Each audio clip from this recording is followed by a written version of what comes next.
Some people get really scared at the idea of taking care of a child. Many fear that they don't have what it takes, that they can't properly parent one. These are always valid concerns, but the truth of the matter remains that anyone can take care of one. Is it complicated? Well, yes, it can be. But like everything else we're all too stupid to understand, it is taken care of by the subconscious. Wisdom of things we never learned we're blessed with, the instinct of how to love being inscribed upon our soul, and in the end, that's what parenting's about. Love. Like all things we do, love is complicated, and is also simple as well. When you find yourself taking care of a baby, as I hope one day we all get blessed enough to do, simply treat it with genuine love and everything will follow through. This is the lesson Jiraiya is learning. He's learning how to raise a child, how to protect and provide for it. He's letting his love and kindness drive him forward. If you haven't seen the previous video, I implore you to watch that first. I hope to explore more of the adventures of a godfather and godson today as we explore this relationship they have even further. But before we begin, welcome to the Amagi. If you subscribe before sundown, you will be visited in your dreams tonight by the spirit of the Amagi, who will grant you anime knowledge deeper than the deepest iceberg. The Amagi's reach stretches beyond just this channel, so if you're a fan of us, please consider subscribing to our other channels and following us on all of our social media. Help us reach our goal of passing 100,000 followers on all of our accounts by the end of the year. For those of you who watched the last video but need a recap before I begin, I'll provide one. Minato and Kushina had valiantly protected their child from the Nine Tails, but the need to seal it away cropped up. So Minato used the Reaper Death Steel to place the beast inside of his son. After the ordeal ended, Hiruzen took the child and then contacted Jiraiya, who had just finished an investigation into Kirigakure. Jiraiya believed it to be curious that he was summoned by Hiruzen, who used the Hokage's seal, despite Hiruzen no longer being Hokage. But upon reading the message, it became painfully clear the reason why. Minato and Kushina had been killed. Jiraiya had been hit hard, but in regards to that, he would go to the village where he would attend the funeral and speak with Hiruzen about it. It was then that Hiruzen would inform him that someone needed to take care of the child. The adorable little ramen topping named Naruto. Jiraiya was hostile towards the idea at first, and even upon interaction with the babe, Jiraiya did not believe this would work. But Hiruzen somewhat forced him to suck it up and try, and as Jiraiya did, he began to learn how Naruto worked, what Naruto's likes and dislikes were, the reasons why he cried, and how to soothe him. This slowly blossomed into a deep father-son bond between the two. Naruto would begin to grow, where Jiraiya would soon begin spoon-feeding him information and techniques. After so many years, Jiraiya finally informed the boy that he possessed the Nine Tails within him. This tailed beast would be a great boon to him and his village, making him one of the strongest shinobi to ever live if properly trained. Naruto would begin his training, where he would eventually complete his version 1 tailed beast cloak. But upon pushing into version 2, Naruto lost control and got hurt. Jiraiya rushed off to the hospital with him, where he felt guilty having put Naruto into the position that resulted in this. But Naruto was not angry. He was disheartened from his shortcomings. Jiraiya would teach him about his father, which inspired Naruto to work even harder, going so far as to change his name, hyphenating his two clan names, becoming known as Naruto Uzumaki Namikaze. It fits well, as the name Uzumaki means swirl and Namikaze means wave wind.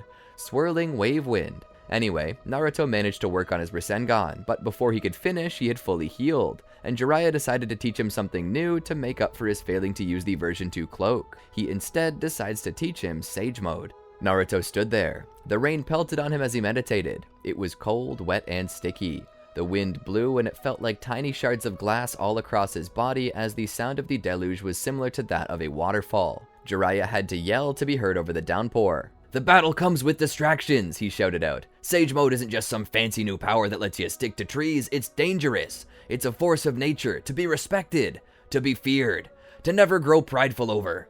One slip is all that separates true power from fatality and an eternity spent as a statue. Focus. Learn to channel it even in the harshest of conditions. If you fail, you die. That's the risk of Sage Mode. Beat it into your body. Remember the sensation of your chakra mixing with every fiber of your muscles. If you'll use nature as your strength, then make it second nature to you." Naruto focused. He felt a stick strike him on his back. He looked back. "Pervy Sage, what are you doing?" Jiraiya looked down on him with the most serious of faces, like a teacher gazing at a pathetic pupil. "If I didn't do that, you would have died." Naruto looked down to find his hands were webbed, and even worse, his crossed legs were hardening. "Balance," Jiraiya said. "You lack balance. Chakra control is paramount with this. If you can't at least do that, then give up now. It'll be no use continuing. Naruto continued on. He imagined within him 3 flasks, each one containing a different liquid. One was red and another was blue, each a manifestation of his yin and yang energies, his mental and physical. But a 3rd flask existed. It was empty. He began to slowly pour a green liquid in. In the past, he had been going too fast. As he did this, he realized that his yin and yang energies were starting to fluctuate. It was as if the rain from outside was dripping in and leaking out. He slowed down and took measures to ensure that both remained balanced. He would not let the rain of destruction overflow his chakra and ruin his chances of completing this difficult training. He continued to pour the green liquid in slowly and surely, trying to measure how close he was to the others. He eventually stopped pouring the green energy in. He looked and felt as if they were now properly measured and equal in volume.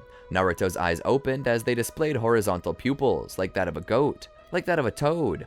He had orange pigmentation about his eyes. Jiraiya smiled. "There, that's it. That's Sage Mode." Naruto smiled and looked up. "All I had to do was imagine putting the liquid into the flask as you told me." Jiraiya nodded. "The more you practice, the easier it becomes. The quicker you can fill that flask without going overboard." Suddenly, lightning roared across the skies above. Naruto looked up. "Maybe we should get inside now." Jiraiya smiled. "What, afraid of a little lightning?" Suddenly, a bolt dropped from the sky and struck a nearby tree. Jiraiya almost stumbled over Naruto. "Yeah, let's get inside."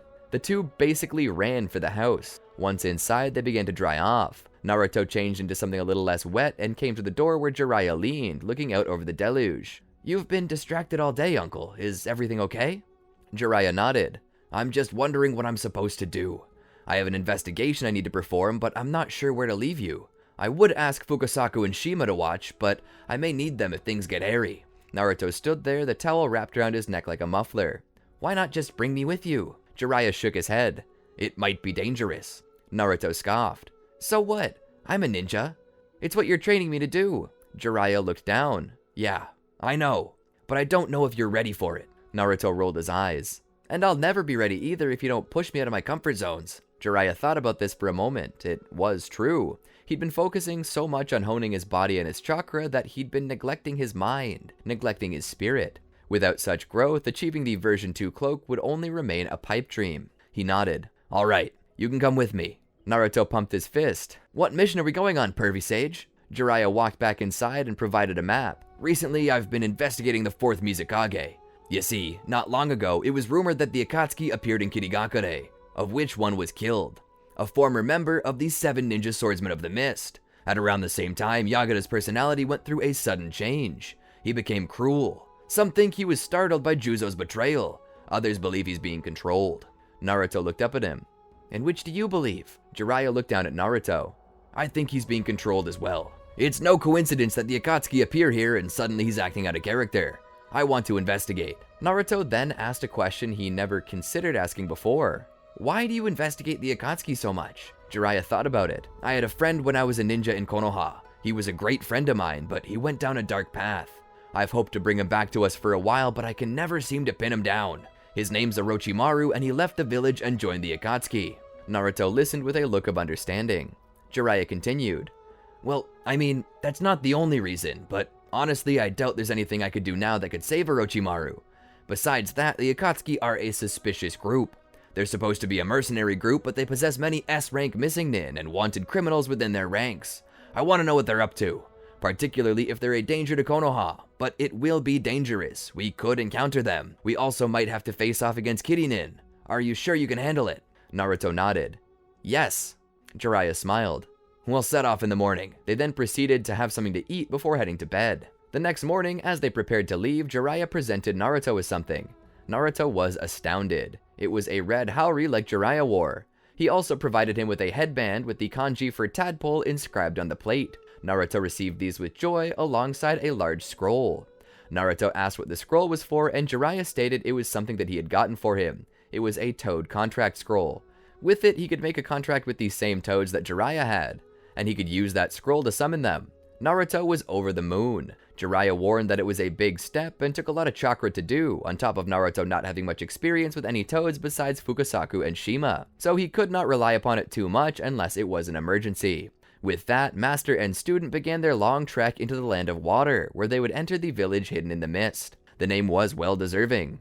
Due to the amount of water around the village and the natural humidity, the village was plagued with a mist that lowered visibility. Jiraiya would speak with Naruto. Sage mode will be a boon here. It allows you to sense chakra accurately. That way, if you can't see your enemy, you still know where they are. Naruto nodded. As they walked a little deeper, they noticed the eyes of shinobi on them. Jiraiya wasn't an anonymous person by any means. He'd made a name for himself during the Second Shinobi World War. He and his team became well known, so it was no surprise that they might draw attention. Coming into a bar, they sat down. Jiraiya looked to Naruto. When trying to discover information, always go to the village's favorite bar. Everyone loves a good drink, and for those who drink a bit too much, it loosens the lips. Information can be bought here as well, and if you sit here long enough, you might overhear stuff for free. As he sat at the bar, the bartender looked back. We don't serve minors, the tender said. Jiraiya smiled. Oh, the drink's for me. Squirt gets apple juice. We don't carry apple juice. At most, we have some sparkling water. Jiraiya would nod. That is preferable. The bartender brought Naruto some water. It's on the house. Jiraiya seemed stunned. You sure? The bartender motioned around him. This is the land of water. We got so much of this stuff we don't know what to do with it. Trust me, him drinking it is more of a favor to me than anything. Now what'll you have? Jiraiya thought for a moment. Straight sake. Bring the glass. Second finest. The bartender raised a brow. The second finest? Why not the actual finest? Jiraiya laughed. Because I plan to buy something else from you. The bartender seemed to understand. He leaned over to Naruto. Always buy an expensive drink from the bartender. It's a sign of goodwill and butters them up. Even if you don't drink, buy it. The bartender brought it over. What else would you like to buy? Jiraiya looked around. I'd like to pay for some friendly conversation. Maybe we can speak on the recent events surrounding the 4th Mizukage. The bartender seemed to freeze up at the sound of that. No, I would not speak of that. Jiraiya seemed surprised. He pulled from his pocket a large sum of money. You sure this won't oil you up? The bartender seemed to go pale. No, in fact, get out. I'm just not getting involved. Jiraiya and Naruto were then kicked out of the bar. Where was that in the lessons, Uncle Jiraiya? Naruto japed. Jiraiya looked down at him. Hush, that's only one method. We can try another. Just then, a man wearing a hunter nin's mask appeared beside them. Naruto and Jiraiya nearly panicked. What can we do for you, mister? Jiraiya said. The shinobi looked left, then right. Let's get a drink. The shinobi took them to a bar where they took a seat at the table instead of at the bar itself. The man in the mask got 3 glasses. One for sake, and one already containing sparkling cider within it. Naruto went to drink his when suddenly Jiraiya elbowed Naruto to stop him. The man in the mask let off a quick, amused scoff. It's not poisoned. Jiraiya didn't smile. Oh, that makes me feel 1,000 times better. It didn't. The man removed his mask. Beneath was a man bearing dark blue hair and talismans for earrings. He also possessed an eye patch. I like a cautious man. Intelligent men never trust anyone because no one does anything purely from altruism. Jiraiya nodded. Which is why I ask why you brought me here. The man smiled and took a sip of his drink. You are the famous Jiraiya of the Sannin. It's quite the honor to meet you. You can call me Ao. Jiraiya looks around. Pleasure. Now why'd you bring us here? Ao sits his glass down. I overheard you speaking about the Mizukage. Jiraiya seemed a little nervous now. Oh, are you sure you heard us right? Ao nodded. Oh, I'm quite certain, but you need not fear me. I am one of many in the village who stands in opposition to the way things are done. Jiraiya nods. Why is it that the bartender suddenly clammed up the moment that I mentioned the Mizukage? The reason, Ao said, is because of the decree of Yagura. There is 0 tolerance for any form of dissent within the village. Those who disagree are considered traitors and killed. So I'm taking a great risk speaking with you. Jiraiya stroked his chin as he listened. Ao continued. I'm sure you've heard of what's been happening in our village. We're fraught with corruption and cruelty. Our village has always been considered cruel, but its name is now being dragged through the mud by Yagura, who's gone from being the kind man he once was to this cruel and unfeeling beast he is now. What do you think caused this situation? Jiraiya asked. No clue, but there are many within his own ranks who seek to depose him. He's more of a threat to the village than any outside nation. Do you suppose this has anything to do with the Akatsuki? Jiraiya asked. Ao shrugged. It's possible. Jiraiya sat there for a moment. Okay, you stated that you don't believe in altruism, but you've just bought me drinks and given me information for free. What is it that you're hoping to get from me? Ao took another sip from his glass. There's a group of people gathering. A group who plans a coup against Yagura meets very soon. We want you there to help us. Jiraiya groans. I don't want to get involved with political assassination. I'm here to discover the connections Yagura has and learn more about the group that I think is controlling him. Ao seemed to understand where Jiraiya was coming from. I get it, but at the same time you'll never learn anything the way you're doing it, as Yagura has everyone too scared to dare talk about him. So we're your only hope. We'll only tell you what we know and what we learn if you help us in dethroning him. So either you help us or you pack your bags and go home. Jiraiya thought about it. And what if I decide to ask around anyway? I might get lucky. You don't know what people will say. Ao laughed. Of course I know what they'll say, because I'll ensure that they say it. Listen, there's no middle ground here, Toad Sage. Either you stand with me or you're my enemy. If you won't help, I'll refuse to let anyone help you.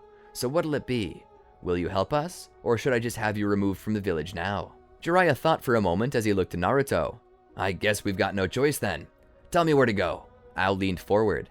Tonight at midnight. Meet us in the sewers behind the Azure Dragon Inn.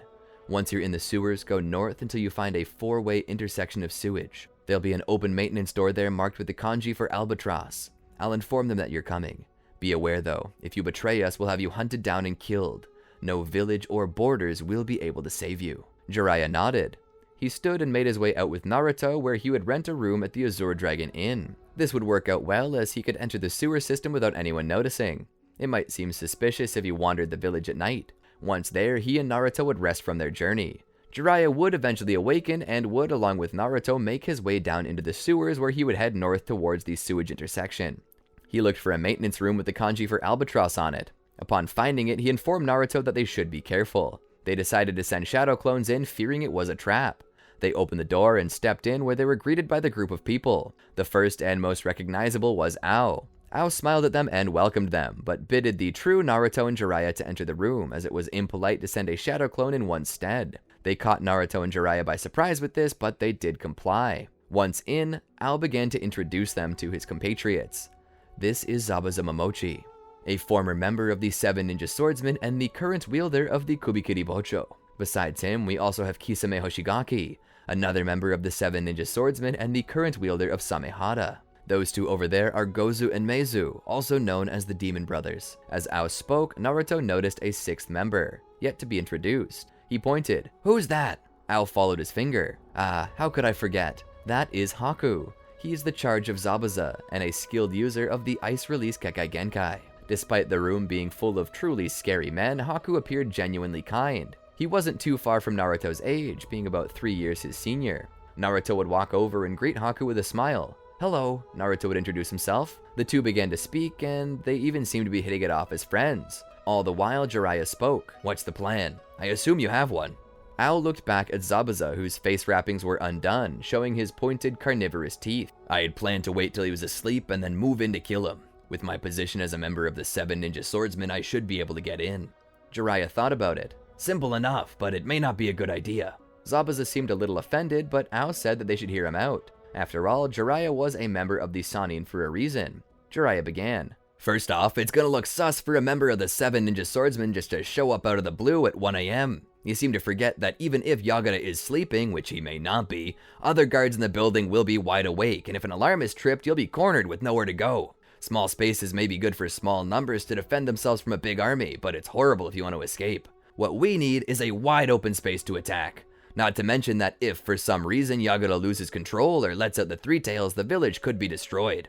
We need to wait for him to leave. Are there any points when he leaves his residence? Anytime soon? Ao thought about it. There should be a time tomorrow.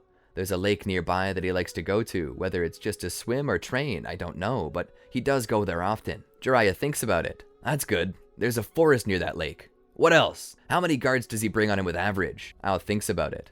About 14. Jiraiya looks around. That's about 2 for each of us. If we get the drop on them, we may be able to get rid of them without Yagura noticing. So for now, let's rest. We'll head out tomorrow morning. Ao nods. Are we all in agreement with this plan? The Demon Brothers were silent, looking towards Zabuza. Zabuza seemed a little upset that his plan was being changed. It makes sense. Kisame spoke. I think it's a wonderful idea.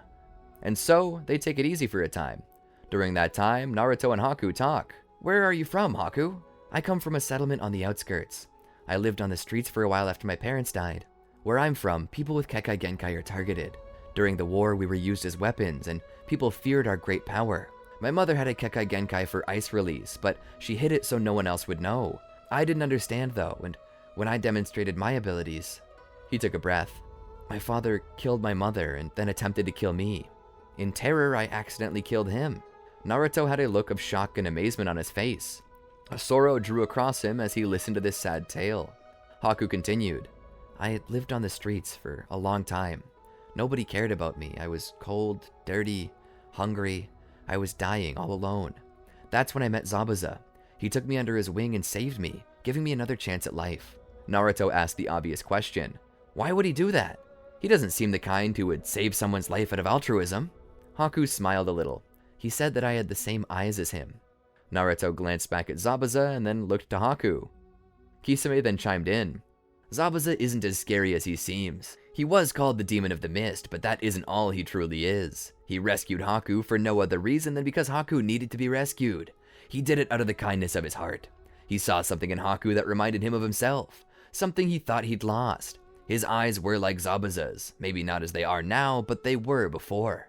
Naruto looked back, and for a moment he thought he caught a glimpse of something in Zabuza's eyes. What he had once mistaken for apathy was now clear to him. It was subtle sorrow. A sorrow that the world was the way that it was. Haku looked to Naruto. "What about you? Why do you live with your uncle?" Naruto began to regale him with his story. The story of Minato and Kushina and how they died on the day of his birth. How he was sent to live with Jiraiya, who'd been teaching him everything he needed to know. However, whether it was a slip of the lip or maybe the others just put it together via the description of events, Naruto accidentally let it be known that he was the Nine-Tails Jinchuriki, which led to Ao overhearing and speaking of how it gave them an even greater chance in their battle against Yagata if they had a Jinchuriki of their own. Jiraiya overhears this and almost flips out. He would take Naruto to the side. "Why the hell would you tell them that? That's rule number 1. A ninja never reveals their secrets, especially in enemy territory. This could be dangerous." Naruto nodded in agreement. "Yes, I know. I'm sorry, Sensei. I didn't mean to," Naruto said, a little nervous and scared. "I'm just trying to make sure you stay safe, kiddo. If you ever feel like it's too much of a danger to you, just tell me, and we'll make like the village in Leaf." Naruto giggled at the pun. Jiraiya smiled and pat his shoulders. Naruto went back to talking and playing with Haku for a time. Jiraiya found a place to kick back and relax. He fell asleep for a time. Eventually, he would awaken. "Jiraiya, Jiraiya." He would open his eyes and wipe the sleep from them sitting up. "What is it?" Ao would then tell him that Yagata had made his way off to the lake early and that they needed to move now if they wanted to catch up. Jiraiya would get up and stretch a little. "All right, let's go." They would rush off through the forests until they reached the place close to the lake. Ao would raise a finger as the veins around his right eye tightened. Byakugan. He used the enhanced vision of this dojutsu to scout ahead for any shinobi. He would pinpoint their locations. "Confirmed. There are only 14. Jiraiya nodded. Ao pointed them out. They then split up and planned to take out 2 each. Jiraiya would make his way to his targets where he would throw a kunai into the throat of one before emerging from the bushes to snap the neck of a second. He would drag the bodies into the bushes and hide them. He would then mimic a bird call, one that was rare to find around here but not impossible. He would wait a moment and hear the call echo back to him 6 more times. This was the sign that everything was proceeding according to plan. They would draw closer to the lake and meet up. They'd witness Yagata in the center of the lake, meditating. Ao would look to Jiraiya and nod. They'd make their way out as Kisame would merge with Samehara, taking on more shark-like traits. He would then make his way into the water as well. With each step they took, Yagata sensed them. He knew they were there. He knew they were there from the start, and also knew that they had killed all his guards. As they drew closer, they didn't speak. The demon brothers rushed out after him with their dual gauntlets, but before they could strike him, a geyser of water launched Yagata into the air, letting him land behind them. Zabuza rushed forward and attempted to sever his head with his blade. However, Yagata caught the blade with his hooked club that he carried on his back. Zabuza hopped back to make room, preparing for a counterattack. Yagata turned around. "Honestly, I should have expected this. I expected you to betray me, Zabuza, and the demon brothers as well. After all, they basically worship you. Everything about them was derived from you, but I must admit, I never expected Ao." Just as he said that, Kisame breached like a great white attempting to eat a seal. Yagata had begun to wonder where he was, and to a point he was surprised, but he stood on the tip of Kisame's nose and used it to push off, landing on the surface of the water once more. Yagata looked to the side. "Jiraiya, I assume this is a Konoha-sanctioned plot?" Jiraiya shook his head. "I honestly have no interest in killing you. I'm only here for information only you can provide." Yagata smiled. "And what if I give it to you of my own free will? Will you join me and help me kill these ones?" Jiraiya looked over to the side, genuinely stumped with what his answer should be. Ao looked to him out of the corner of his eye. Jiraiya looked back at Yagata. There was so much darkness hidden in that deceptively childlike face. As he thought about it, he knew how much pain Yagura had caused and would cause again. After considering the hearts from which this coup was planned, as well as the purity of Haku, who would surely be executed for this, Jiraiya turned the offer down. "Sorry, I've already made a prior commitment." Yagura sighed. "What a shame. I didn't want to have to kill a legendary shinobi." He turned and replaced his staff to his back. "I'm on a tight schedule today, so why don't we just cut to the chase?" A deep red chakra began to cover Yagura as he lowered down to all fours. His eyes closed and his face showing serenity, as if this were just a natural thing he did every day. Perhaps it was. After all, nobody knew what he came out here to do. Maybe he was honing his skills as a Jinchuriki. Suddenly, the aura grew thicker and darker, covering his entire body and hiding his visage as his body took on traits similar to Isobu. His chakra became so deep dark crimson that it was nearly black. He launched forward to attack them. He easily killed the demon brothers before pushing Zabuza back, causing a crack to form in the executioner's blade. Out of the blue, Kisame jumped out of the water and tackled Yagura and pushed him deeper in. The two battled. It was obvious that Kisame was keeping up. He was nearly on par with Yagura. But then again, they didn't call him the tailless-tailed beast for nothing. As the two struggled underwater, Yagura formed a tailed beast ball in his mouth, which caused a massive explosion that rocked the surface of the water, causing those atop to fall in. Jiraiya eventually pulled himself out as he watched Haku and Naruto do the same. Kisame came to the surface, bloodied and bruised, as Yagura surfaced as well. Kisame suddenly weaved hand signs. He would then create a water prison, locking Yagura inside, but this was not the end of the attack. Haku would then wave hand signs of his own and touch the water prison. Slowly, the water prison began to freeze, leaving Yagura trapped in a massive ball of ice. The team let off a collective sigh as to catch their breath, but this didn't end it as the ice began to crack. It was shattered by Yagura, who would strike Kisame and send him flying back, leaving him unconscious. Naruto, realizing that he needed to help, would enter his version 1 cloak and attempt to strike Yagura. Yagura would catch it and be a little astounded by the presence of a second Jinchuriki, one bearing the Nine Tails no less. He sensed an incredible well of chakra within. Could it be that this boy was stronger than him? No, he was unfocused. He needed to be put down before he could become a threat though. He knocked Naruto back about 12 feet. As Naruto rose, he saw Yagura bolting towards him with his clawed hand out in front, attempting to kill. Suddenly, in the blink of an eye, Haku stepped between them. Naruto saw a bloody claw sitting 2 inches from his face. He looked up to see that it had pierced clean through Haku, coming out of his back. Tears welled up in Naruto's eyes as Yagura pulled his hand back out and made room. The water began to receive Haku into itself as the chakra on the bottom of his feet was slowly vanishing. Naruto caught him. Looking down at him, he asked, "Haku, why did you do that?" He gurgled a bit and smiled. "Don't stop living." The light would leave his eyes. Naruto would not be able to believe this. As blood coated his face, he looked up at Yagura. Naruto growled and groaned as his entire body clinched at once. Suddenly, Naruto ascended into his version 2 cloak. He would bolt off toward Yagura, who was starting to feel threatened now. Jiraiya looked up. "Oh no, Naruto, don't." Nonetheless, Yagura rushed off as well to clash with Naruto. Suddenly, Yagura felt a claw pass through his stomach. He lost his form and fell into the water. He laid there, floating in the water as it slowly turned red around him. As Naruto stood there distracted, Jiraiya took the moment to rush over and place a tag on his forehead that would seal him up again. Naruto would pass out, his body having turned blood red once more like it had before. Yagura laid there floating in his own blood. His face remained expressionless as he stared up into the sky. Ao approached him. "You brought this upon yourself," he said as he looked down at him. Yagura looked over at Ao for a moment before looking back into the sky. Ao stopped. He looked deeper with his Byakugan. "A genjutsu?" Jiraiya looked up. "Huh?" Ao raised his fingers and dispelled it. He was free from the genjutsu, but it didn't change Yagura's expression any. He just looked down at his wound for a moment before returning his gaze to the sky with a sigh. Ao came down to Yagura's side. "You were under genjutsu? For how long?" Yagura thought about it. "Ever since I met that masked man." Jiraiya looked up. "Masked man? Who was this man? Tell me who he was. Anything you know." Yagura seemed like he was having trouble breathing. He looked over. "Called himself Madara Uchiha." Jiraiya was stunned. "Madara?" He demanded more information. "What do you know of him? Tell me." Yagura didn't speak for a moment. "I didn't know much about him. All I know is that he wants tailed beasts. He's hunting them." Yagura began to slip. Jiraiya shook him. "No, don't go yet. You need to tell me more." Yagura looked to Jiraiya. "Protect your child." The light left his eyes and he died. After this, Naruto was admitted to the Kiri Hospital along with Zabuza and Kisame. All the while, Jiraiya was by Naruto's side thinking about this. With the death of Yagura, he was replaced by the next Mizukage, Mei Terumi. Ao would go on to become her personal guard, and both Zabuza and Kisame would go on to become the leaders of the next 7 ninja swordsmen of the Mist. Yet this did not make Zabuza happy. He's often seen visiting the grave of Haku, realizing that the only person who could ever truly understand or care about him was now dead. After getting out of the hospital, Jiraiya would take Naruto home where he would let him rest in bed. "I lost control again." Jiraiya nodded. "I'm sorry," Naruto apologized. Jiraiya shook his head. "Don't be. If I had been the Nine-Tails Jinchuriki, I would have lost control too." Naruto seemed upset. "Why did Haku die?" Jiraiya sat there beside him. "The shinobi world is dark. It's cold and unfair. He died to protect you. It's just the way of the world. The sooner you learn that, the better off you'll be." He said that as a mentor, but upon seeing how upset Naruto was, Jiraiya's heart broke. "That's why you're gonna change it." Naruto looked up at him. Jiraiya smiled. "Let me tell you about the Child of Prophecy."